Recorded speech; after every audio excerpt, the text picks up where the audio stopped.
चलिए हम स्टार्ट करते हैं पार्ट टू। पार्ट टू में बेसिकली जो हम बात कर रहे थे, अभी एक बार रिवाइज कर लेते हैं क्या किया था। हमने देखा था कि दो गुड्स थे कंज्यूमर के पास, ऑरेंज और एप्पल्स, उसको परचेज करना है, बजट उसके पास 40 है। इसको समझने के लिए हमने एक टेबल ड्रॉ करी थी, ये देखने के लिए कि पहले उसकी लिमिट्स कितनी है, ए और ई। लिमिट्स मतलब वो कितने चीज़ों को परचेज कर सकता है अगर वो सिर्फ और सिर्फ कोई एक कमोडिटी खरीदे, दोनों का ना खरीदे। तो हमने देखा कि ऑरेंज और एप्पल्स का एक लिमिट बनकर आई थी जो हमने ड्रॉ करी। उसके बाद हमने वो कॉम्बिनेशन देखे जिसमें कि वो पूरे 40 रुपीज़ को बिल्कुल स्पेंड कर सकता है विदाउट एनी प्रॉब्लम। वो हमने क्वांटिटीज़ यहाँ पर देख, ये देखिए ये क्वांटिटीज़ हमारे सामने निकल के आई थी। कौन कौन सी? 6, 1, 4, 2, 2, ठीक है। अब यहाँ पर एक बहुत बड़ा क्वेश्चन उठता है, वो ये है कि जो कंज्यूमर है वो 40 रुपीज़ को स्पेंड कर रहा है, नो प्रॉब्लम। लेकिन जो स्पेंड कर रहा है तो ये बेसिकली 6, 4, 2, 1, 2, 3 है क्या? ये तो क्वांटिटीज़ है, बिल्कुल। तो जब वो 40 रुपीज़ स्पेंड कर रहा है ऑरेंज और एप्पल्स पर, और ये क्वांटिटी उसको मिल रही है, तो कौन सा वाला कॉम्बिनेशन ले ताकि वो कॉम्बिनेशन उसके लिए सबसे अल्टीमेट रहे, यानी कि लास्ट तक रुका रहे। ये क्वेश्चन बनता है यहाँ पर, जो कि इंडिफरेंस कर्व को समझने में हमें हेल्प करेगा। फिर से समझिए, ये जो कॉम्बिनेशन उसने मिला है 40, 40, 40 का, मतलब BCD का 6, 4, 2, 1, 2, 3, ठीक है। ये क्वेश्चन बनता है यहाँ पर कि वो कौन सा कॉम्बिनेशन ले जो उसके लिए लंबे समय तक चल जाए, या फिर उल्टा ये कहा जा सकता है ऐसा कॉम्बिनेशन जो लीस्ट हो, सबसे कम रह जाए उसके पास। तो ये कॉम्बिनेशन हमें इसमें ढूंढना है।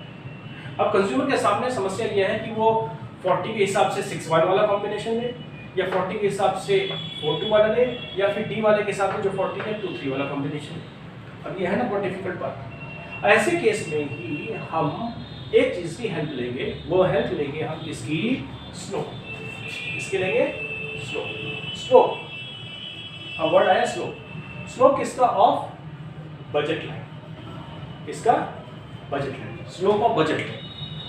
इसको हेल्प मिलेगा हमें स्लोप ऑफ बजट लाइन। तो स्लोप ऑफ बजट लाइन जो होता है वो बेसिकली क्या होता है, देखिए इसको मैं दो तरीके से समझाऊंगा। पहले तो आप मैथमेटिक्स के टर्म्स में समझ जाइए कि जो स्लोप होता है वो हमेशा होता है px/py। क्या होगा? px/py। अब ये लाइन जो स्ट्रेट है ना, देख रहे हो मैथमेटिक्स में जब भी कोई लाइन स्ट्रेट रहती है तो उसका जो स्लोप होता है वो कांस्टेंट होता है। क्या होता है? कांस्टेंट। और जो स्लोप होता है वो हमेशा होता है x/y, px/py। तो यहाँ पर जो px/py है, अगर हम देखें तो px हमारा क्या है? 10, py कितना है? 2, 5 है। तो px/py कितना हुआ है? 10 divided by 5 is equal to 2। यहाँ पर भी क्या हो जाएगा? 10 divided by 5 is equal to 2, 10 by 5 is equal to 2, 10 divided by 5 is equal to 2, और 10 divided by 5 is equal to 2। यानी कि हम हर एक लेवल पर जब जा रहे हैं तो हम देख रहे हैं कि स्लोप क्या है उसका? कांस्टेंट है।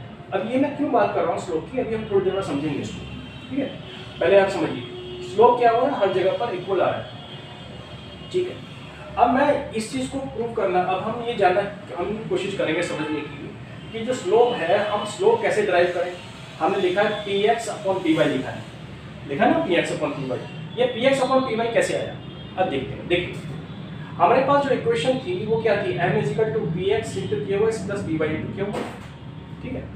अगर मैं इसको ऐसे कहूँ कि ये मनी जो है इस प्रकार से स्पेंड करना है कि उसके पास पूरे 40 रुपीज़ स्पेंड हो जाए, ये कहा मैंने। इसको उल्टा मैं ये कह सकता हूँ क्या कि हमें पैसे को इस तरीके से स्पेंड करना है, इस तरीके से स्पेंड करना है कि जो मनी है उसके पास बिल्कुल भी ना रहे, बिल्कुल भी ना रहे। तो मनी उसके पास बिल्कुल नहीं रहे, इसका मतलब वो क्या हो जाना चाहिए? 0 हो जाना चाहिए, पॉकेट में है ही नहीं मनी। और ये क्या है? px × qx क्या है? ये एक्सपेंडिचर है। ये क्या है? एक्सपेंडिचर। तो अगर ये एक्सपेंडिचर है तो हम इसको ऐसे लिख सकते हैं क्या? px × qx माइनस,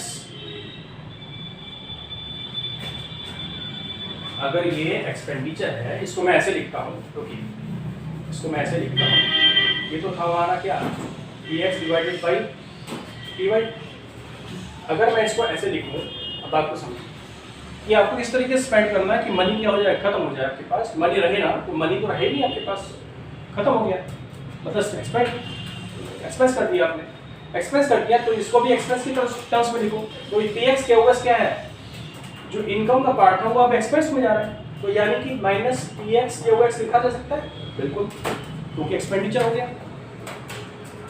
अब ये क्या लिखा जा सकता है, ये भी तो एक्सपेंडिचर है, किस पर, वाई पर, यानी कि ऑरेंज पर, ये भी पैसे जा रहा है, इसको लिखा जा सकता है पी वाई क्या हुआ, बिल्कुल लिखा जा सकता है। अब ये जो प्लस की जगह पर क्या होना चाहिए, जब हम एक्सपेंडिचर कर रहे हैं तो प्लस की जगह पर क्या होना चाहिए, माइनस, बिल्कुल माइनस होना चाहिए, नो प्रॉब्लम। तो ये माइनस हो जाएगा, तो इक्वेशन क्या बन गई, P X Q X minus minus क्या हो गया, plus P Y Q Y is equal to 0 expenditure के टर्म्स में। अब क्या हो जाएगा, इसको हम लिख सकते हैं P Y Q Y is minus P X Q X is equal to 0, इसको ऐसे लिखा जा सकता है। अब क्या बन गया हमारे पास, अब x वाली चीज़ों को अलग ले लो, प्राइस वाली चीज़ों को अलग ले लो, ये प्राइस वाली चीज़ है, ये प्राइस वाली चीज़ है, अलग ले लो इसको, ये इसको हम ऐसे ले सकते हैं P Y Q Y is equal to P X Q X, हमने इसको ऐसे ले लिया। अब क्या हुआ, हमने इसको प्राइस के टर्म्स में चेंज करेंगे, किसके टर्म्स में चेंज करेंगे, प्राइस के टर्म्स में। तो प्राइस के टर्म्स में अगर हम इसको चेंज करते हैं तो what will happen, P X divided by P Y, और ये क्या हो जाएगा, Q Y divided by Q X. बोलो, ये बात समझ में आई आपको, P X divided by P Y और Q Y divided by Q X. आगे, अब ये P X divided by P Y basically है क्या, अब मैं आपको समझाने की कोशिश कर रहा हूँ, ये है Q Y divided by Q X. ये क्यू वाई एक्स क्या है, ये देखिए 1 6 2 4 3 2 या 2 3 4 2 6 1 कुछ भी बोल लिया। ये जो पैटर्न है ये अलग अलग पैटर्न है ना, ये अलग अलग पैटर्न है।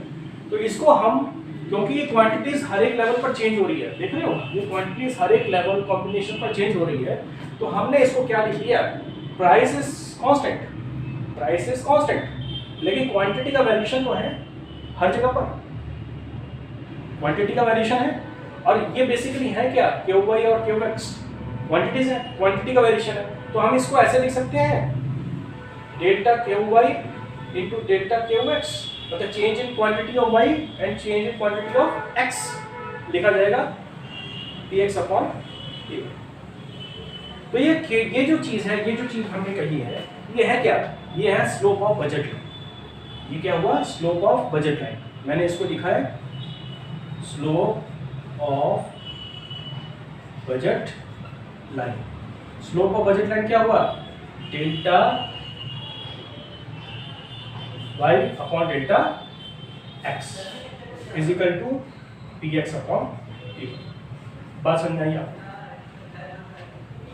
स्लोप ऑफ लाइन क्या हुआ, delta y upon delta x is equal to P X upon p। आपको ये चीज याद रखनी है कि हमने दो चीजें यहाँ पर करी हैं, एक तो हमने ट्रेंड शो करा है किसका, कॉम्बिनेशंस का 6 4 2 1 2 3 वाला, और दूसरा हमने क्या निकाला है, इसका स्लोप निकाला है किस टर्म्स में, एक्सपेंडिचर के टर्म्स में। ये एक्सपेंडिचर के टर्म्स में है स्लोप, और यही आपके बुक में दिया हुआ है कि P X upon P Y, इसको हमने क्वांटिटी के रेशो में चेंज करा है, जो कि वाई और एक्स की टर्म्स में है, क्वांटिटीज के टर्म्स में। प्राइस को किसमें चेंज कर दिया है, क्वांटिटीज में। इसे क्लियर, क्यों क्वांटिटीज में चेंज करा है, क्योंकि हमारा जो इंडिफरेंस कर्व था वो हमें दो एंगल से समझना था।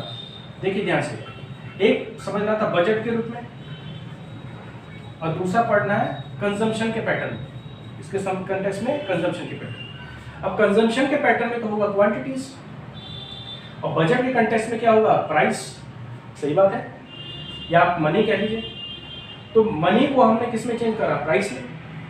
मनी को टेस्ट करा किस में, प्राइस पर। प्राइस को टेस्ट करा किस पर, क्वांटिटीज पर, करा ना क्वांटिटीज पर।